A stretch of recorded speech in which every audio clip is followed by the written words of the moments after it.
If you are a lion and you are trying to feed off of a diet of strictly rats, the caloric energy of obtaining those rats is higher than the caloric intake of eating those rats.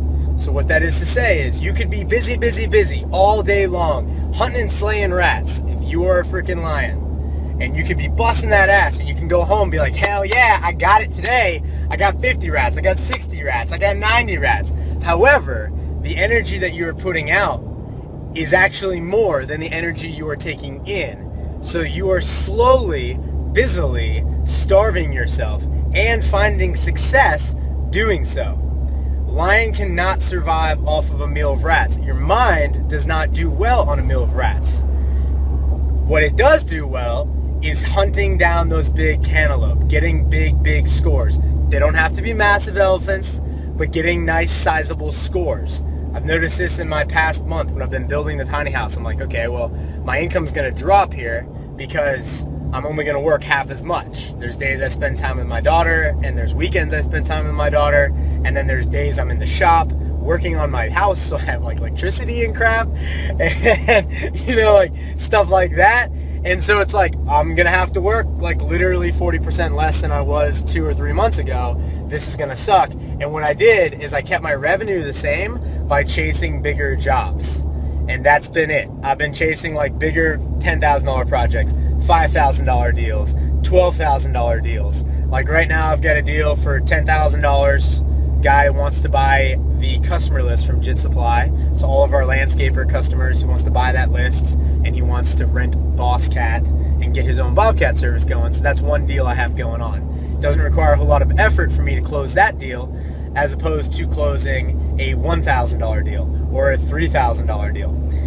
In addition to that, I've got a $15,000 palm tree install. It'd be like 12 G's profit because most of the palms are sitting on my farm. I've negotiated with my mentor Mike to steal them basically for like minimal cost.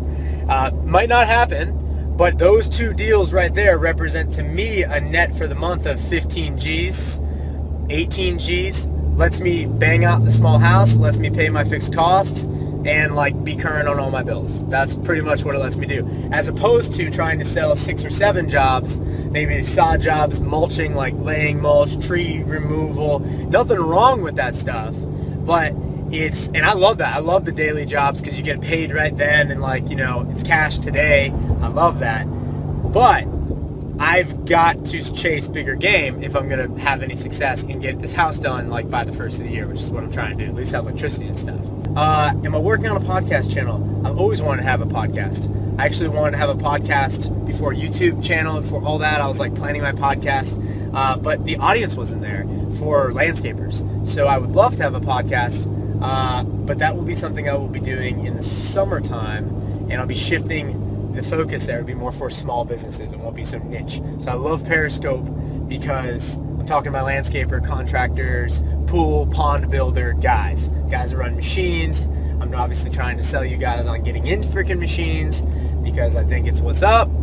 But anyway, that's what I want to share with you guys today, is that the time that it takes to close a big deal and the time that it takes to close small deals is normally about the same, or a fraction of a percentile off. So maybe it takes a little bit more effort to close a bigger deal. What I've noticed is that the bigger deals have actually been easier to sell because the bigger deals are with people that are bigger people and they don't give a shit. So they're like, oh, $5,000, $10,000, whatever. The people I'm trying to sell for $1,000 a day to go mulch, they're like, oh, $1,000. Oh my gosh. But the guys that are like, yeah, 10 G's, whatever, so I'm finding success. I've got to figure out how to get more and more 10G customers. But, I wanted to share that with you. Very closing example. If you guys are Game of Thrones fans, you will notice what I call your royal hotness. I believe her name is Daria. I don't even know what it is. It starts with a T. She's just insanely hot. She's the Dragon Queen or whatever. And if you see this girl at the beginning of Games of Thrones and you make it through the end of Games of Thrones, you will notice that every single time this chick is at the poker table, all she does is big plays. She doesn't even think small. She has a massive goal, which is, I'm gonna run this shit. And every single time that she steps up, she's all in. Now, that's sometimes a risky way to run your small business, but there's something to take from that. I mean, there's something to take from that.